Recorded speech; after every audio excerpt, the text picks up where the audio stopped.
नमस्कार। India first के खास प्रोग्राम एस्ट्रोलॉजी फर्स्ट में आपका बहुत बहुत स्वागत है। दोस्तों, अब जिस राज्य की हम चर्चा करने जा रहे हैं उस राज्य का नाम है गोवा। जी हाँ, गोवा में कौन बनेगा मुख्यमंत्री, तो बिना कोई देरी करे एक बार फिर हम चलते हैं सुप्रसिद्ध ज्योतिषाचार्य पंडित अरविंद तिवारी जी के पास। पंडित जी, आपका बहुत बहुत स्वागत है। इंडिया फर्स्ट के जितने भी दर्शक हमारे इस लोकप्रिय कार्यक्रम को देख रहे हैं उन सभी को मेरा बहुत बहुत नमस्कार। और यदि कोई भी दर्शक किसी भी स्वरूप में इस कार्यक्रम में अपने विचारों को प्रकट करता है, ज्योतिष या ज्योतिष से जुड़े हुए, उन सभी दर्शकों का बहुत बहुत स्वागत है। पंडित जी, पंजाब और उत्तराखंड की आप भविष्यवाणी कर चुके हैं और अब तीसरा राज्य है वो है गोवा।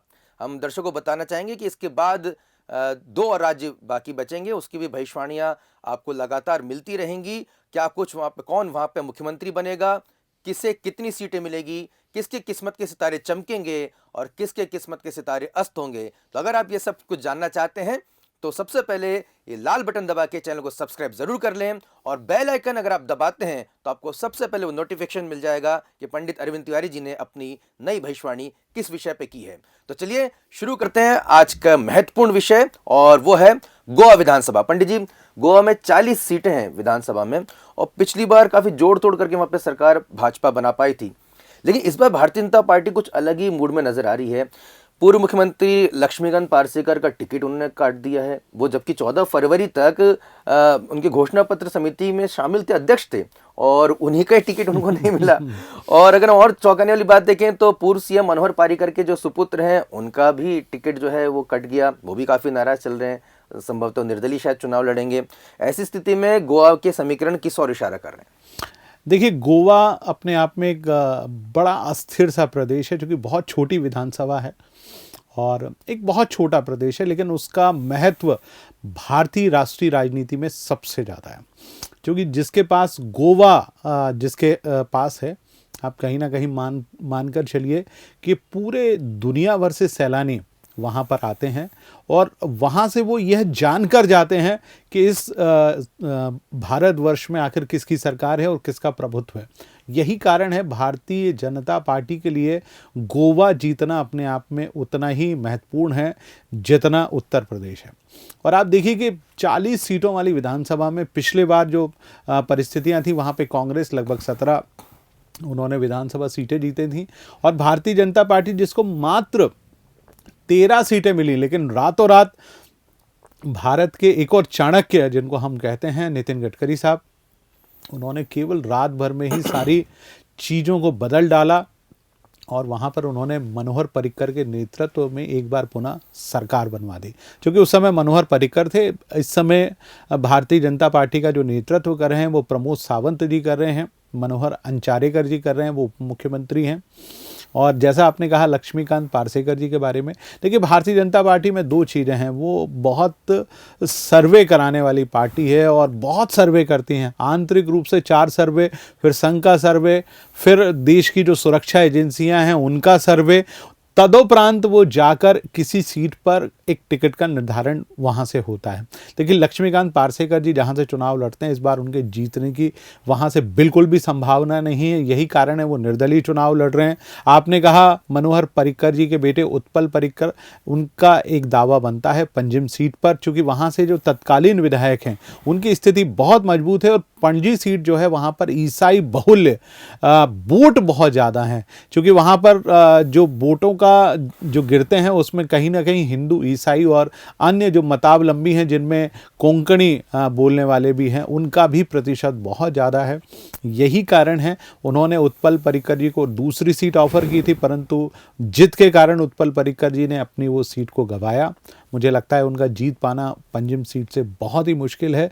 उनको भाजपा की बात को मान लेना चाहिए था, परंतु मुझे लगता है कि नरेंद्र मोदी जी आज भी मनोहर पर्रिकर साहब के एहसानों को नहीं भूले हैं, क्योंकि आज वो देश के प्रधानमंत्री हैं, उसमें कहीं ना कहीं भूमिका मनोहर पर्रिकर की थी। मुझे लगता है कि भविष्य में उत्पल जी एक बार पुनः भाजपा में अवश्य प्रवेश करेंगे और वो राज्यसभा अवश्य जाएंगे। जहाँ तक प्रश्न है गोवा में किसकी सरकार बनेगी, देखिए गोवा में आपको सीटों के बारे में समझना होगा। इस बार वहाँ से बहुत सारी पार्टियां चुनाव लड़ रही हैं। भारतीय जनता पार्टी लगभग 38 सीटों पर चुनाव लड़ रही है, लेकिन नोआम और एक और सीट उन्होंने छोड़ दी है। अपने ईसाई जो सहयोगी हैं, निर्दलीय जो चुनाव लड़ रहे हैं, वो ईसाई बहुली सीटें हैं। मुझे लगता है वहाँ से जो जिनको उन्होंने टिकट दिया वो दोनों सीटें हैं जो भारतीय जनता पार्टी समर्थित हैं, वो अवश्य जीतेंगे। बाकी बची जो 38 सीटें हैं उनमें से भारतीय जनता पार्टी मुझे लगता है कि 21 से ज़्यादा सीटें जीतेगी और अपने दम पर पहली बार कई सालों के बाद गोवा में वो अपनी सरकार बनाएगी। और मुझे लगता है कि वहाँ पर आम आदमी पार्टी, टीएमसी और एनसीपी जो कि शरद पवार की पार्टी है और शिवसेना भी वहाँ से ताल ठोक रही है। शिवसेना ने कभी वहाँ पर इतना बड़े पैमाने पर चुनाव नहीं लड़ा, लेकिन मुझे लगता है कि एक बार पुनः भारतीय जनता पार्टी की सरकार स्पष्ट बहुमत से जरूर बनेगी। बहुत बड़ी भविष्यवाणी यहाँ पर कर दी है दर्शकों कि गोवा में बीजेपी सरकार फिर से बनाने जा रही है और इस बार स्पष्ट बहुमत से सरकार बनेगी। ये सीधे क्लियर कट भविष्यवाणी पंडित अरविंद तिवारी जी ने कर दी है। और पंडित अरविंद तिवारी जी बिना लाग लपेट गोलमोल बात नहीं करते हैं, सीधी सरल भाषा में बताते हैं पंडित जी। लेकिन बड़ा सवाल ये है कि कांग्रेस वहाँ पर मैदान में, टीएमसी वहाँ पे मैदान में, तो इनकी और आम आदमी पार्टी भी है, तो क्या कुछ कितने हद तक ये लोग कामयाब हो पाएंगे, कितने सीटें उनको मिल पाएगी? देखिए, गोवा में और पूरे हिंदुस्तान में दो ही स्थितियां। भारतीय जनता पार्टी का अपना एक एजेंडा है, वो हिंदू और हिंदू जो समाज के लोग हैं उनको गोलबंद करके ही चुनाव जीतते हैं। और आप देखिए बाकी की जितनी पार्टियां जिसमें एनसीपी है, शिवसेना है, शिवसेना ने पहली बार दांव लगाया, मुझे लगता नहीं शिवसेना को एक भी सीट वहां से प्राप्त होगी। लेकिन एनसीपी चूंकि वहां पे शरद पवार की पार्टी का प्रभाव है, कोंकण का जो इलाका है, जो महाराष्ट्र से सटा हुआ इलाका है, वहां पर शरद पवार का बहुत प्रभुत्व है, तो मुझे लगता है 1 या 2 सीटें फिर से शरद पवार जीत सकते हैं। दूसरा आपने कहा आम आदमी पार्टी और तीसरी आपने बात की टीएमसी की।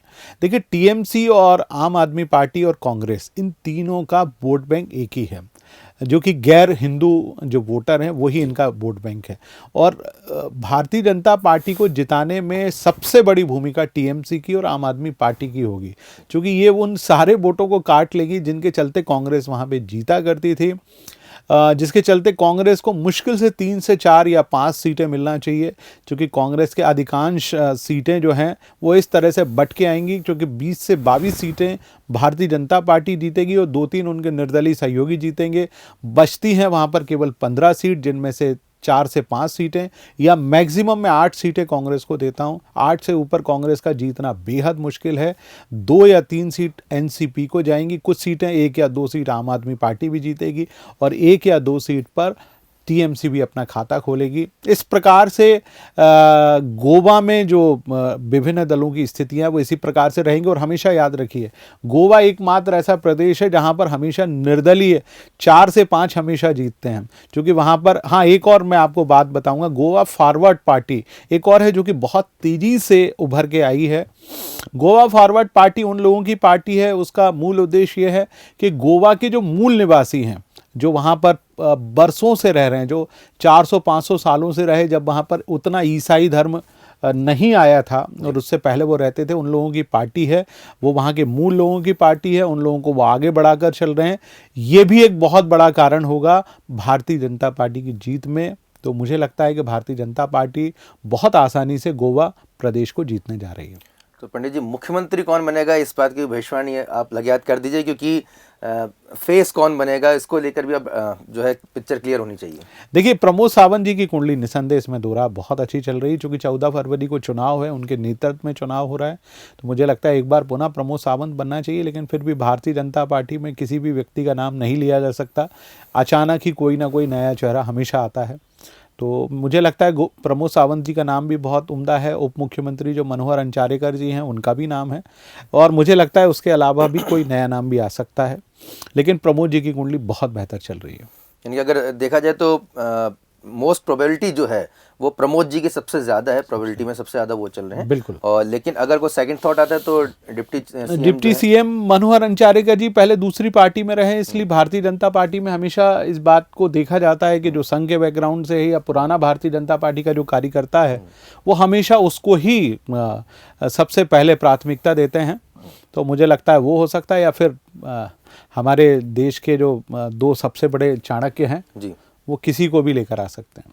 किसी को भी लेके आ सकते हैं। खैर ये आखिरी जो लाइन है वो एस्ट्रोलॉजिकल प्रेडिक्शन से भी ऊपर चली जाती है कि वो कुछ भी कर सकते हैं। लेकिन अगर सीधे तौर पे पंडित जी का साफ कहना है कि भारतीय जनता पार्टी यहाँ पे बहुमत से सरकार बनाई जा रही है, अपने दम पर सरकार बनाई जा रही है गोवा में, और मुख्यमंत्री का चेहरा जो संभावित है उसमें सबसे टॉप पे जो नाम है वो प्रमोद जी का ही है। तो पंडित जी, मुझे लगता है कि गोवा को लेकर हमारे दर्शकों के तमाम जो सवाल हैं और किसे कितनी सीट मिलेगी वो भी लगभग जो है उसमें पूरे हो चुके हैं। लेकिन अगर फिर भी अगर आपके पास कोई सवाल बाकी रह गए हों, कोई जिज्ञासा बाकी रह गए हों, तो कमेंट ज़रूर करें, क्योंकि जब हम 5 राज्यों की भविष्यवाणी कर लेंगे उसके बाद आपके सवालों को लेकर एक बार फिर हम शामिल होंगे। इसलिए अपने सवाल ज़्यादा से ज़्यादा जो है कमेंट के ज़रिए हम तक पहुँचाएँ। अगर आपको ये जानकारी अच्छी लगी तो उसको ज़्यादा से ज़्यादा शेयर करें। पंडित जी का मोबाइल नंबर भी लगातार हम फ्रेश कर रहे हैं, तो अगर किसी प्रत्याशी को लगता है कि वो कैसे जीतेगा कैसे हारेगा, तो मुझे लगता है पंडित जी आपसे एडवाइस तो ले ही सकते हैं। बिल्कुल, यदि कोई भी प्रत्याशी किसी भी राज्य का हो, मेरा नंबर फ्लैश हो रहा है, आप मुझसे सीधे संपर्क कर सकते हैं। यदि आपकी जीत की संभावनाएं कम हैं तो जीत के प्रतिशत को कैसे बढ़ाया जा सकता है, इसके ज्योतिष में कई उपाय हैं। मैं आपको एक एक करके उन उपायों को अवश्य बताऊंगा। चलिए, बहुत बहुत शुक्रिया पंडित जी, अपने जानकारी शेयर करी। तो दर्शकों, अभी भी अगर आपने चैनल को सब्सक्राइब नहीं किया है तो देरी किस बात की, जल्द से जल्द रेड बटन को दबा के सब्सक्राइब करें, बेल आइकन जरूर दबाएं, जिससे आपको तेजी से नोटिफिकेशन मिल जाए और इस प्रोग्राम के बारे में तमाम जानकारी आप तक सबसे पहले पहुंच पाए। तो दीजिए अपने दोस्त आशुतोष की इजाजत। देखते रहिए इंडिया फर्स्ट। नमस्कार।